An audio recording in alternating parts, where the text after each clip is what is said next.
In March of 44 BCE, Rome awakens beneath a low grey sky, the air heavy with smoke and rumour.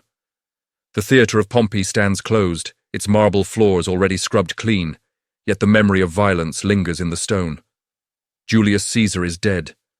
The man who ruled Rome, in all but name, has been cut down in broad daylight, surrounded by senators, beneath the gaze of statues long accustomed to blood. The city does not erupt, it tightens. Streets grow quieter than usual. Shops open late. Doors remain bolted longer than necessary. People speak in fragments, if they speak at all. No one is certain what words are safe anymore. Rome has survived civil wars, purges, and assassinations. But this killing feels different. This was not a riot. It was not a battlefield. It was an execution carried out by the state itself. The senators responsible walk back through the city in stained togas, some clutching hands that will not stop shaking. They tell themselves the act was necessary, that Rome has been freed from a tyrant, that history will understand. But even as they return to their homes, they sense something shifting beneath their feet, a pressure, slow and invisible, like the ground preparing to give way. Across the city, Caesar's supporters gather in silence. Veterans who followed him through Gaul, citizens who benefited from his reforms, men who owe him their survival. They do not shout, they do not riot. Their stillness is more dangerous than noise. Rome is waiting, and waiting in Rome has never been merciful. The Republic still exists on parchment and in speeches. But in the days after the assassination, it is already clear that something older and more violent has taken its place. Power has been wounded, not destroyed. And wounded power in Rome does not forgive. In the days that follow, the men who raised their blades begin to reveal their expectations. They move through the Senate as if nothing irreversible has occurred, as if Rome has merely paused and will now resume its old rhythm. They speak of law and liberty. They invoke tradition.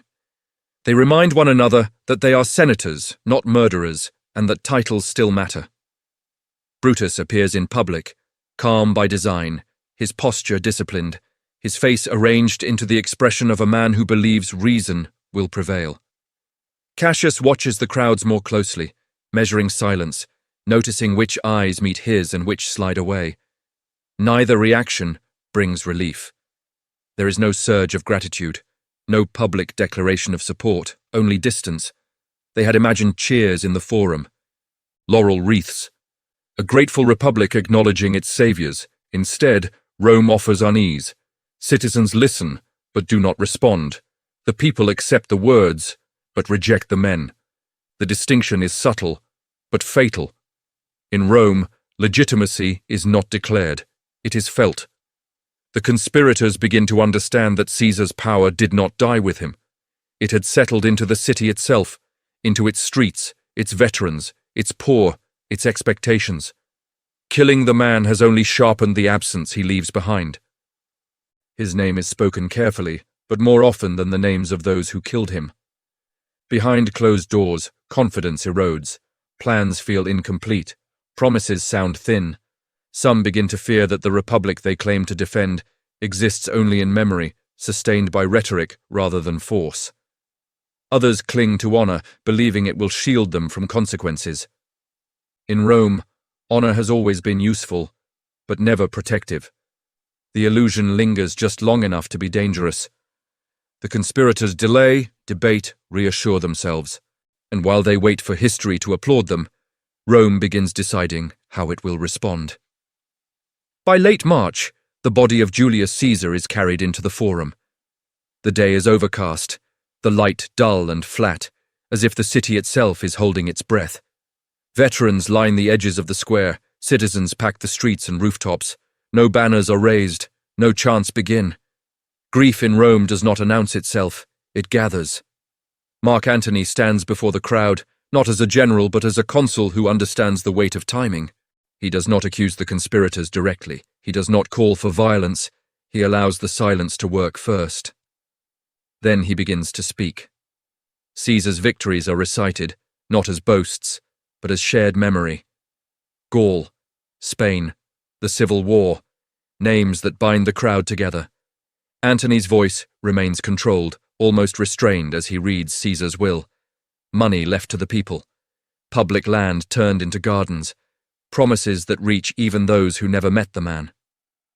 The crowd shifts. Mourning sharpens into something harder. Caesar's blood-stained toga is displayed, each tear and puncture visible. Each wound a reminder that this was not a clean act, not a surgical removal of power, but a frenzy carried out by men who claimed virtue. The atmosphere changes without a command. The conspirators are no longer discussed as senators or defenders of the Republic. They are discussed as killers, as ingrates, as men who took everything and gave nothing back. By nightfall, fires burn. Anger spills into the streets. Shrines are raised where Caesar fell. The crowd no longer waits for permission. Rome has made its judgment, and it is neither legal nor restrained. From this moment on, the men who stabbed Caesar understand something they cannot undo. The people have chosen memory over principle, and in Rome, memory is stronger than law. Within days, the city becomes uninhabitable for the men who once claimed to govern it. The Senate House still stands. The laws remain written, but authority has drained away, leaving only exposure. Guards are doubled, escorts are arranged. Doors are barred at night, not to keep enemies out, but to slow them down. The conspirators begin to leave Rome quietly, each departure framed as duty, not fear. Provincial assignments are accepted with unusual speed. Ships are booked under trusted names. Luggage is kept light. No one announces a farewell.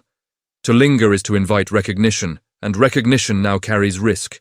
Brutus departs first, sent east under the pretense of restoring order. Cassius follows, moving towards Syria, where money and legions might still be gathered.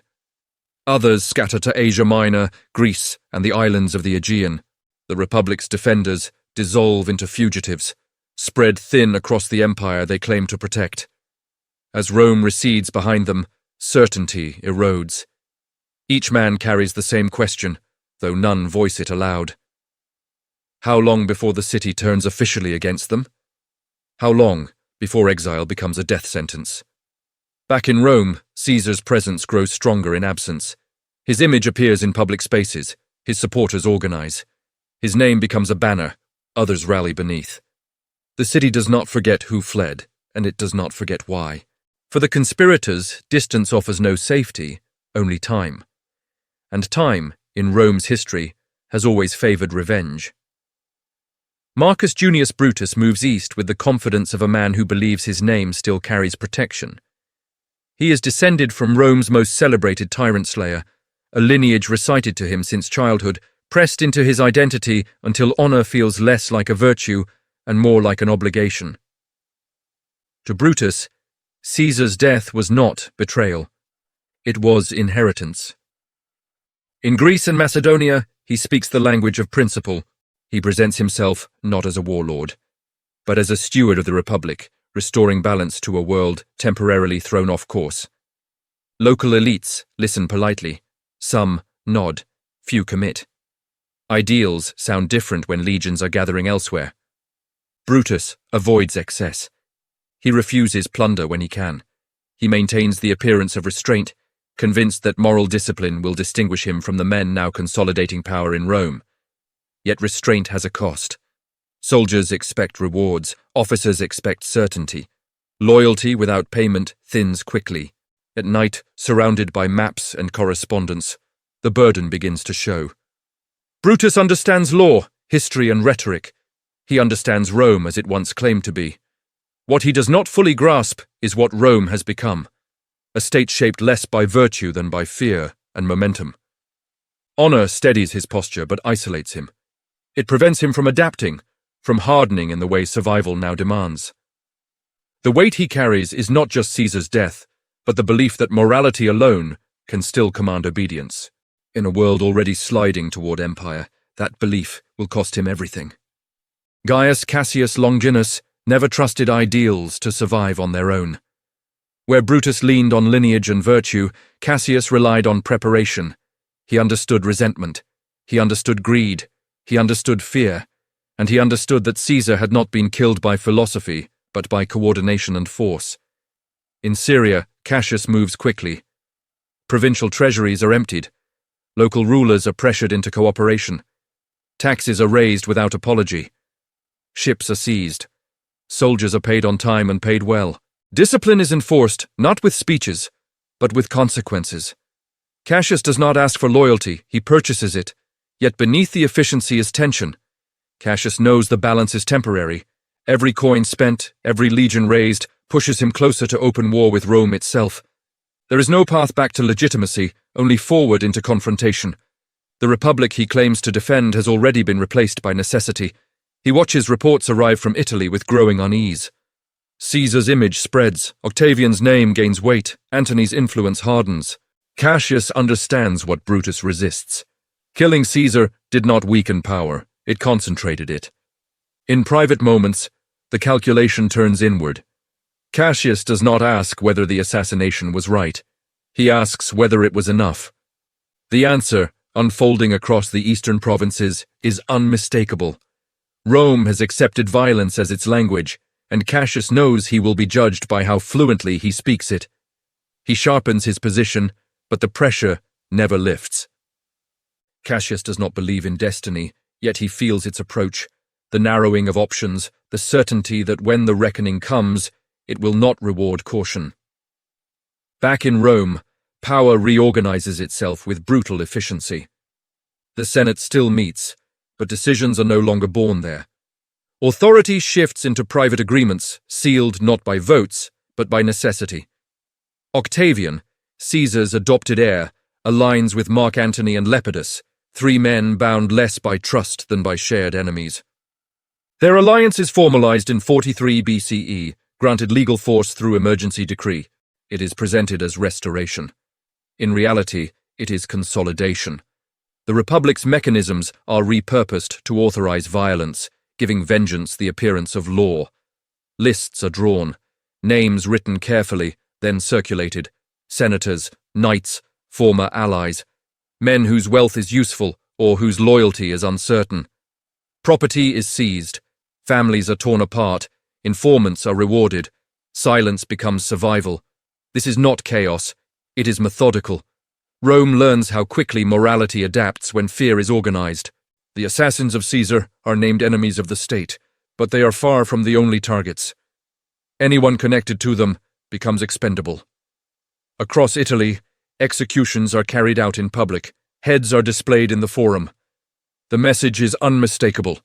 There will be no reconciliation, no amnesty, only elimination. From the east, Brutus and Cassius receive the news with grim clarity. The conflict is no longer theoretical. The city they fled has chosen sides, and it has chosen permanence. The war that follows will not decide policy. It will decide who is allowed to live long enough to shape memory. The purge moves faster than the conspirators expect. Prescription lists reach into every corner of Roman life, turning relationships into liabilities. Men are condemned without trial, their guilt assumed through association. To know a conspirator is enough. To have once spoken well of Caesar's killers is enough. Rome no longer requires precision. Homes are entered at dawn. Fathers are seized for the debts of sons. Brothers are offered in exchange for silence. Property is stripped first, then lives.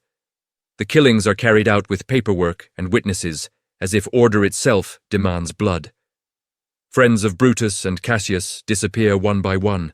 Messages stop arriving, couriers vanish.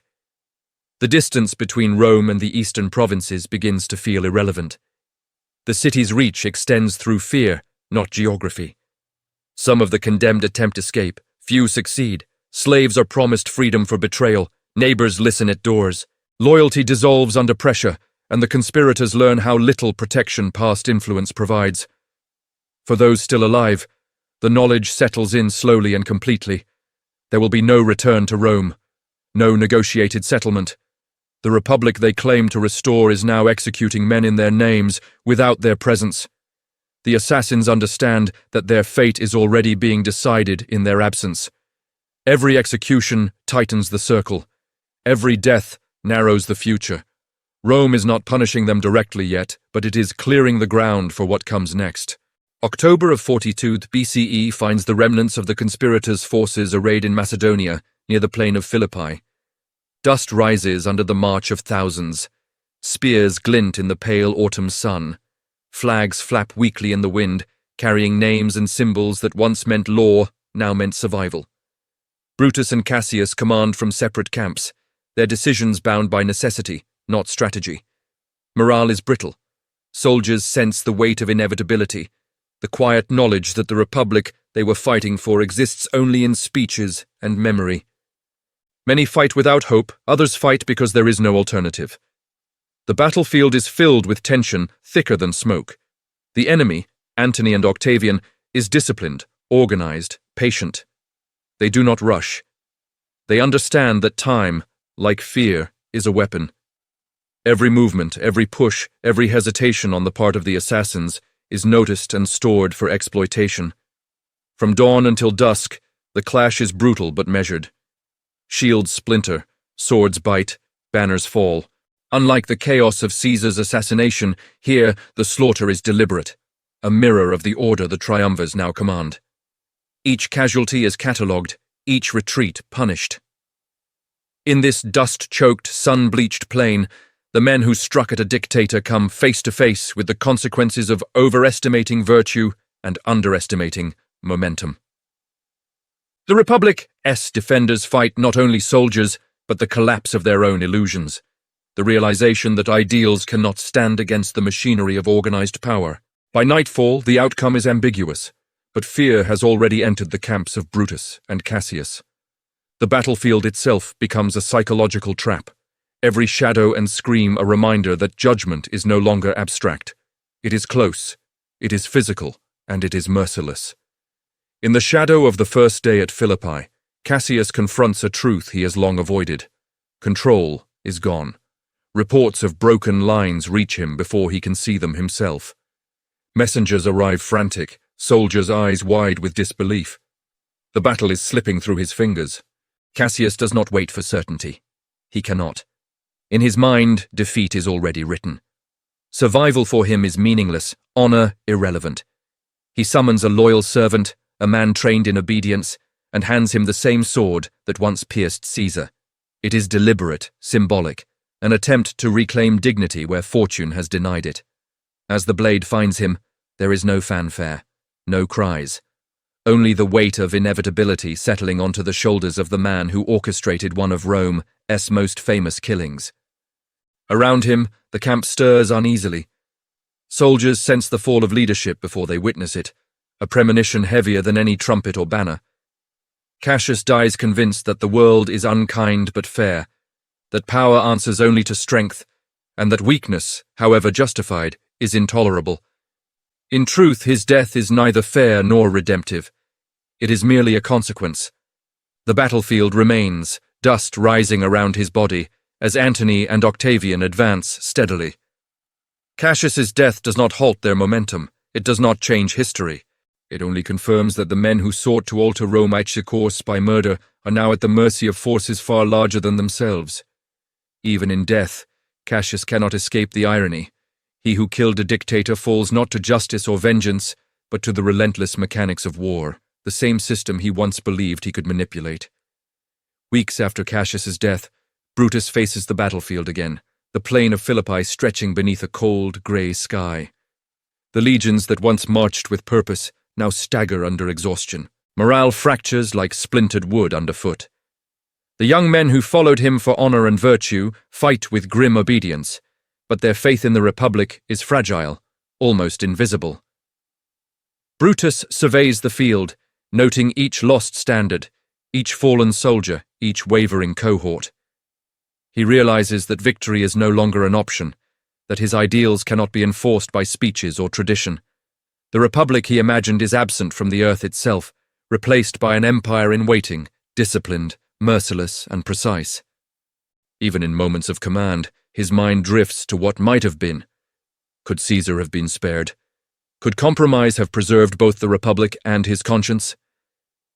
These questions have no answer now. The dust and the blood on the plain are indifferent to regret. Every clash, every scream, every retreat confirms a truth Brutus had never truly wanted to see. Killing Caesar did not restore Rome. It accelerated its transformation. Power does not disappear when a man falls. It shifts, it consolidates, and it punishes those who misjudge it.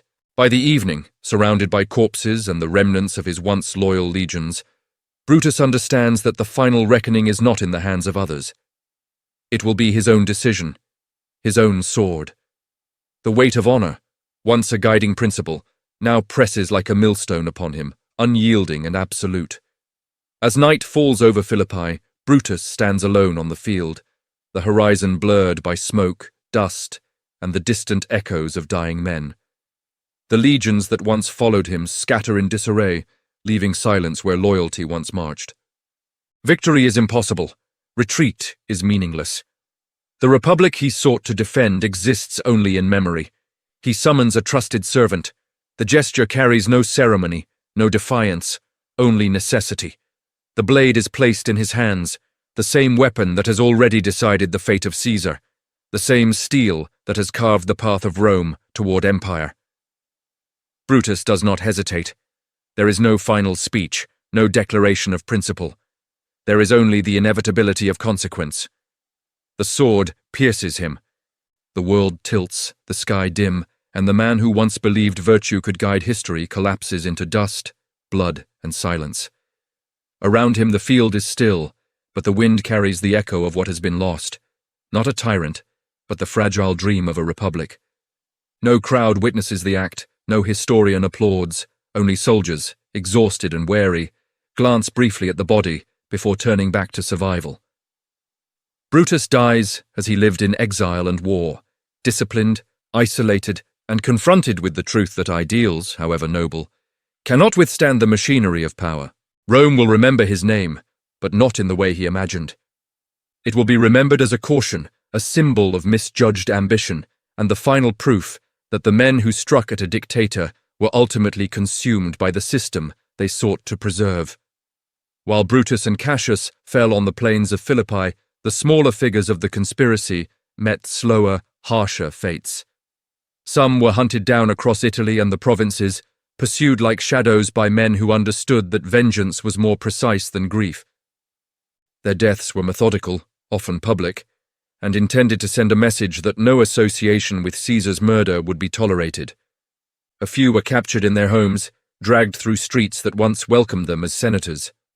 Their faces were paraded before the crowds, their bodies handed over to executioners who took no pleasure, only duty. Others vanished entirely, swallowed by exile or anonymity, leaving only names scratched into prescriptions and memories that would fade with time. There were no speeches at their deaths, no commemorations of principle, only lists, knives, and the cold efficiency of the Second Triumvirate's justice. Each fall reinforced the lesson. Participation in the murder of Caesar carried a price, and survival depended less on honor than on calculation, speed, and luck. Even the few who evaded capture lived under constant threat. Letters were intercepted, allies turned informants, and rumors spread faster than armies could march. Fear became a companion, paranoia a constant whisper. The world they had sought to shape in the name of liberty became a prison they could not leave. The lesser conspirators were forgotten by history more quickly than Brutus or Cassius, but their fates were no less certain. In Rome, absence is no protection, and the consequences of betrayal are measured not in morality, but in survival, and for them, survival had already passed. Amid the relentless retribution, a few conspirators found temporary reprieve, not from kindness, but from calculation. Mark Antony, now secure in Rome, understood the value of utility. Certain men were spared, not because mercy suited him, but because their survival served a purpose. Networks to exploit, knowledge to extract, leverage against distant opponents. Those who were spared lived in a precarious balance. Their liberty was conditional, fragile, and constantly reminded of its dependence on the favor of a man whose patience was measured in strategy, not conscience. Every movement, every word, every choice was monitored. One misstep could turn reprieve into execution.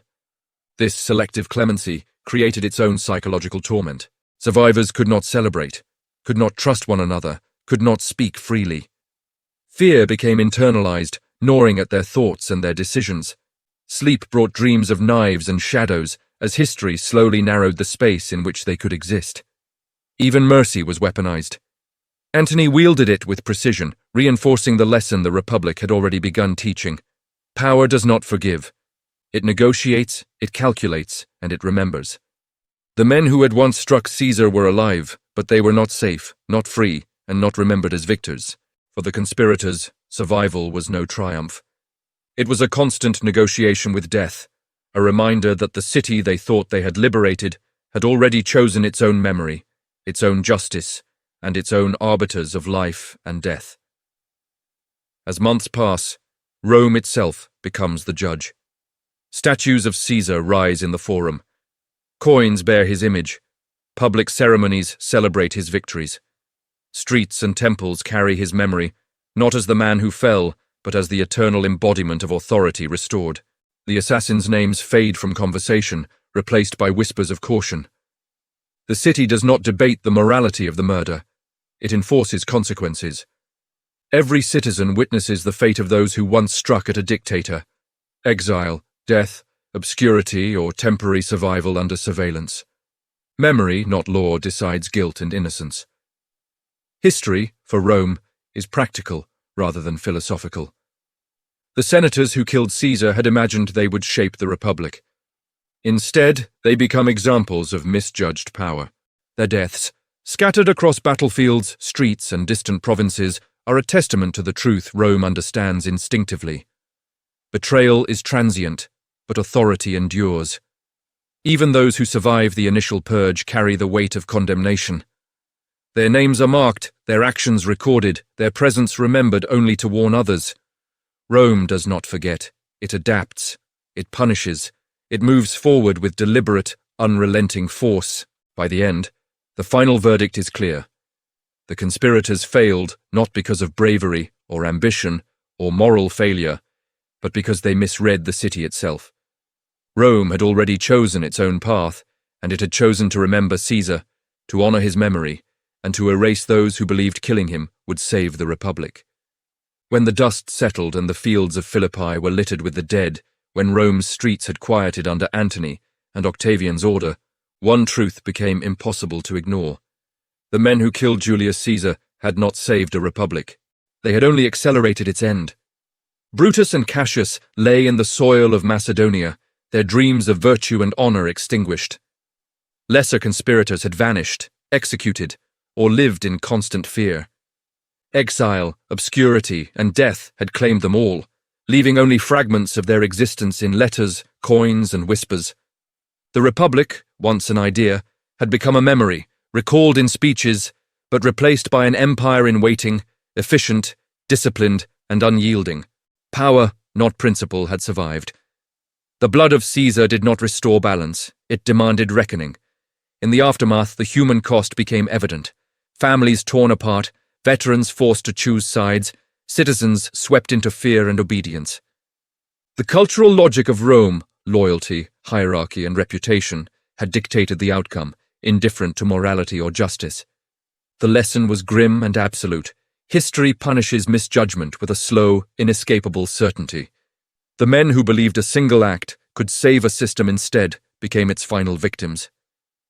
And in that truth, more than in any battle or speech, the shadow of Julius Caesar endured, stretching across years, across empires, and across memory itself.